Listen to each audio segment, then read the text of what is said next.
열왕기상 20장 35절에서 43절입니다. 저 아람의 베나닷 군대 어마어마했습니다. 10만 명이 넘습니다. 그런 군대와 2번이나 싸워서 이스라엘은 승리를 거둡니다. 이스라엘에게나 아합에게나 승리를 거둘 만한 힘도 없었습니다. 그런 의도 없었습니다. 온전히 하나님의 은혜였습니다. 성경에 나타난 대로 이스라엘의 군대는 작은 염소떼 2무리 정도요. 아람 군대는 그 땅을 가득 채웠다라고 말합니다. 수의 싸움이 아니라 하나님이 이스라엘 편이 되어 싸워주셨기 때문에 이긴 승리였습니다. 2번째 싸움에서 승리한 이 아합 왕은 베나닷을 살려줍니다. 그리고 베나닷을 자기 친구라고 부릅니다. 적과의 동침이 시작됩니다. 양국이 통상을 확대하고 그리고 조약을 맺습니다. 적이 친구가 되어 아주 좋은 관계가 되어버립니다. 이것은 하나님을 향한 배신이었습니다. 하나님이 주신 승리를 자기 것으로 가로챈 도둑질이었습니다. 이런 승리를 통해서 자기와 함께 하시는 하나님을 붙들고 이제는 우상을 버리고 돌아와야만 했습니다. 하나님께서는 그를 버리기로 작정하시고 한 선지자를 그에게 보내고자 하십니다.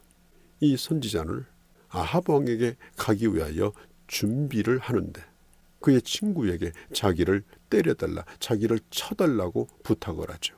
이것은 그 선지자의 말이 아니라 하나님의 말씀이었습니다. 그러나 이 친구는 어떻게 네가 잘못한 것도 없는데 내가 칠 이유가 없는데 어떻게 너를 치겠느냐. 개인적인 친분 때문에 인간적인 생각 때문에 거절을 하였습니다. 못한다고 했습니다. 왜 치라고 했는가? 성경은 말하죠. 35절에 여호와의 말씀으로 하나님의 말씀대로 순종해야만 했습니다. 이 선지자는 자신이 아합 왕에게 가려고 하면 지금 전쟁에서 상처를 입고 얼굴이 퉁퉁 부어있고 피투성이가 된 몸으로 가야만 했습니다. 그래서 친구들로 자기를 그렇게 만들어달라는 겁니다. 그 정도로 부어오를 정도로 쳐달라고 하는 겁니다. 보통 마음을 가지고 그렇게 되도록 친구를 칠 사람이 누가 있겠습니까? 또 이 선지자도 하나님의 말씀을 자신이 증거하기 위해서 온전히 증거하기 위해서 그렇게 되는 것을 자기 스스로도 원했습니다. 오늘날 이 세상에서 들리는 소식이 뭡니까? 다 너의 책임이라는 겁니다. 그러나 선지자는 말합니다. 나를 쳐달라. 피투성이가 되도록 나를 때려달라. 내 책임이라는 것입니다. 사도 바울도 말했죠. 날마다 나 자신을 쳐 복종시킨다고 했습니다. 36절에 보면 이 선지자는 자기의 동료에게 네가 하나님의 말씀을 순종하지 않았기 때문에 오늘 이 자리를 떠나는 순간 너는 사자를 만날 것이요. 그리고 사자는 너를 죽이리라고 그렇게 말합니다. 성경은 분명히 말하죠. 36절에 여호와의 말씀을 듣지 아니하였기 때문이라고 말합니다. 그래서 그는 죽임을 당하고 말죠.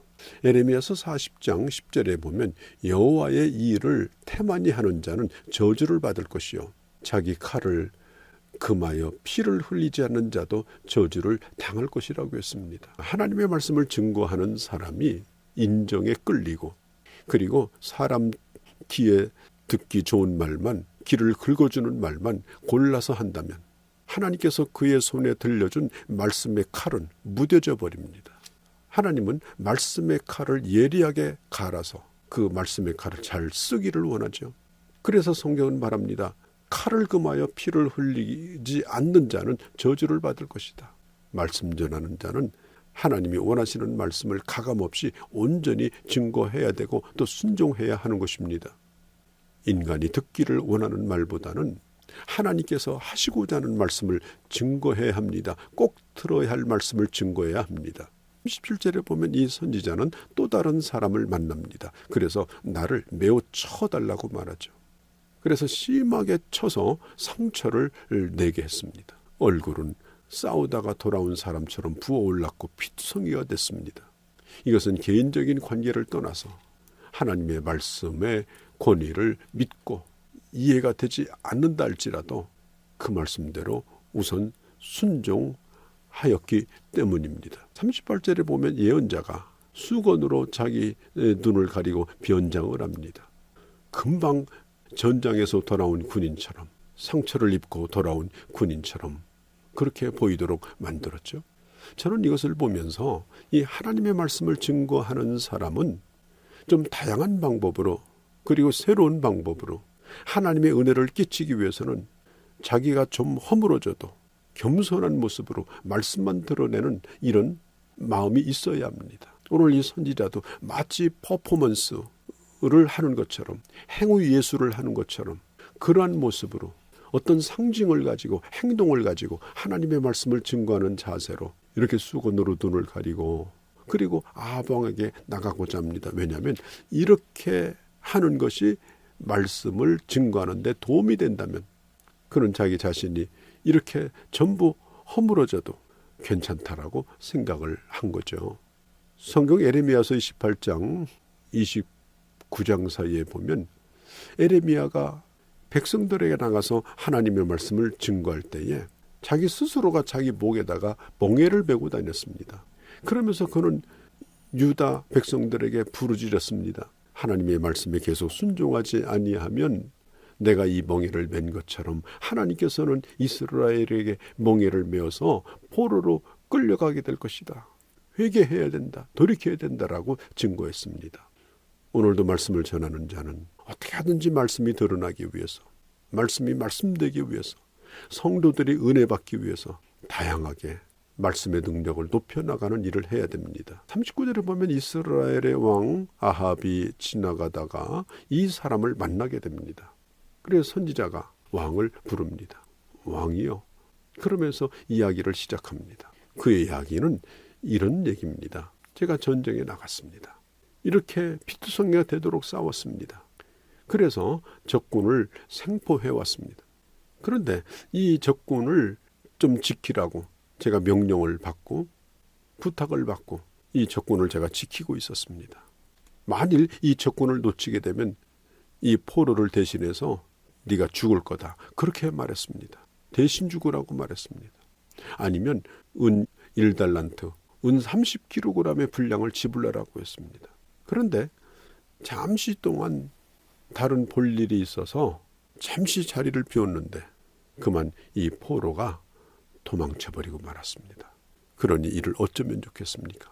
어떻게 해야 됩니까? 그러자 아합 왕이 그 사람에게 이렇게 말합니다. 40절에 보면 종이 이리저리 이 일을 볼 동안에 그가 없어졌나이다. 이스라엘 왕이 그에게 이르되 네가 스스로 결정하였으니 그대로 당하여야 하리라. 이 말이 무슨 얘기입니까? 이 포로를 놓친 네가 잘못이니까 네가 그 벌을 받아야 된다. 네가 그걸 갚아야 된다. 네가 죽든지 아니면 은 1달란트를 배상해야 된다라고 왕이 말합니다. 그 순간 42절에 보면 그 선지자가 급히 자기의 가린 눈을 풀러냅니다. 수건을 벗으니까 이스라엘 왕이 깜짝 놀랍니다. 왜냐하면 그가 바로 왕이 알고 있는 선지자 중 한 사람이었습니다.